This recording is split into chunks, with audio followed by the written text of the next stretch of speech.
48% of the Muslim in the United States of America believe that there are Muslim first, there are American second.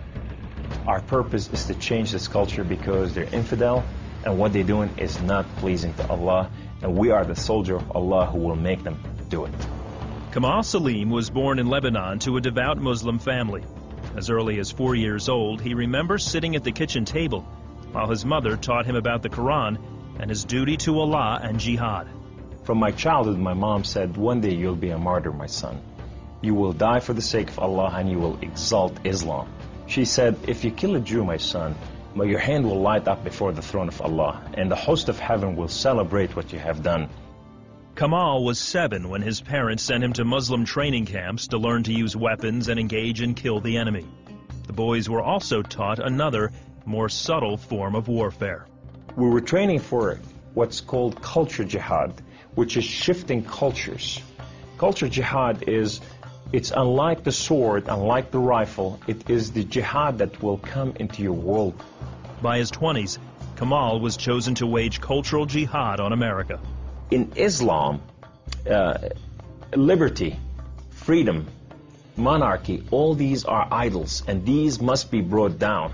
So the liberty that you have in the United States of America, it's anti-Islam. You know, so America must be changed. So I moved to the Bible Belt specifically.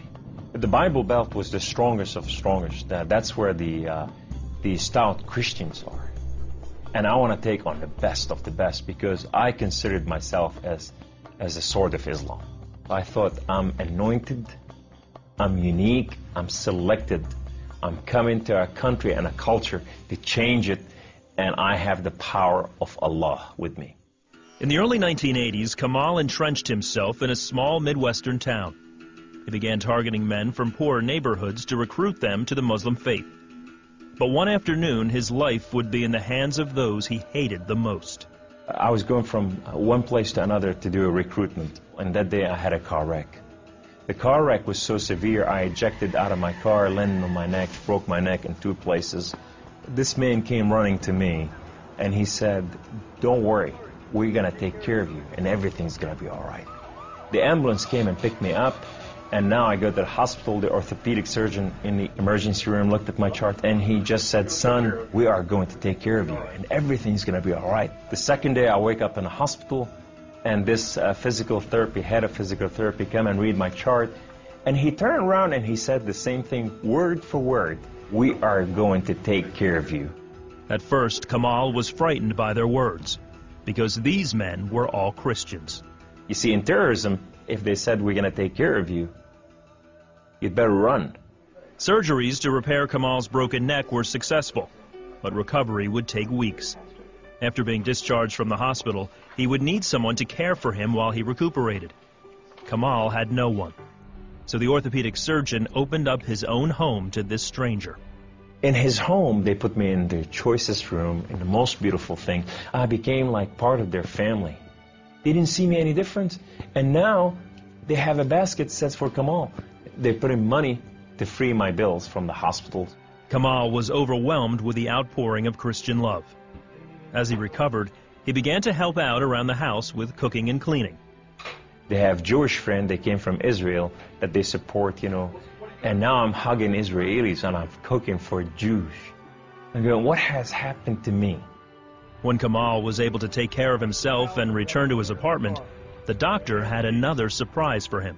He said, this is the keys to the house, and here's an extra key, this is your new car. We just want to bless you. You can come anytime you want. So I go to my home, and I go to my cold place that I haven't been there in months, and dust is this thick. And I just gotta settle this issue with my God to know that if it's real or not. So I walk inside, I shut the door, I go right in the eastern window, and I fall on my knees, and I put my hands to the heavens, and I cry up to my God. Allah, Allah, my Lord and my King, why have you done such a thing to me? I'm okay with the car wreck. I'm okay with all this, but why did you put me among Christians? I'm confused. These Christians and Jews, they're good people. There's nothing wrong with them. They don't want to kill us. They're not the same thing that I learned about them. Allah, these people have relationship with their God. These people, they cry out to the God and they answer them. I want to hear your voice. I want to hear you love me. If you're real, speak to me. I want to hear your voice. Guess what Allah said that day? Absolutely nothing. Kamal felt that because he questioned his faith, the honorable thing to do was to end his own life. So I went to reach out my guns and put it in the right place and clock out. I heard the voice. The voice knew me by name. He said, Kamal, Kamal, Kamal, why don't you call on God of Father Abraham and Isaac and Jacob? And now I fell on my knees and I put my hands to the heavens immediately as I heard the voice, and I cried out with every fiber within me, God of Father Abraham, if you are real, will you speak to me? God of Father Abraham, if you are real, I want to know you. Well, God of Father Abraham came to the room, and he filled the room with his glory, and his name was Yahweh. The Lord is one. In his hand, he has holes in his hand. He has holes in his feet. His name is Jesus. I said to him, who are you, my Lord? Who are you? He said, I am that I am. I said, I'm a simple man with a simple mind. What is that supposed to mean? He said, I am the Alpha. I am the Omega. I am the beginning. I am the end. I am everything that is in between. I have known you before I formed the foundation of the earth. I have loved you before I formed you in your mother womb. Rise up. Rise up, come on. Kum. You are my warrior. You are not their warrior. And I said to him, I said, my Lord, I will live and die for you. He said, do not die for me. I died for you that you may live. That day, instead of taking his life, Kamal gave it to Jesus. He now has a new mission and travels the country challenging Muslims to question their allegiance to Allah.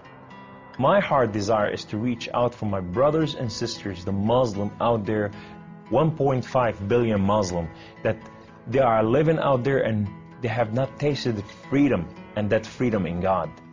It's been over 20 years since Kamal left the Islamic faith, and even threats of violence and death cannot stop him from sharing his story. He is real. You know, and if you never experienced God before in your life, if you never tasted God, and if you think you got nothing to lose, when you're sitting in your home, whether you're a Muslim or a non-Muslim or a non-Christian or whatever you are, say, call on God of Father Abraham and Isaac and Jacob, and you say, if you are real, speak to me, I want to hear your voice.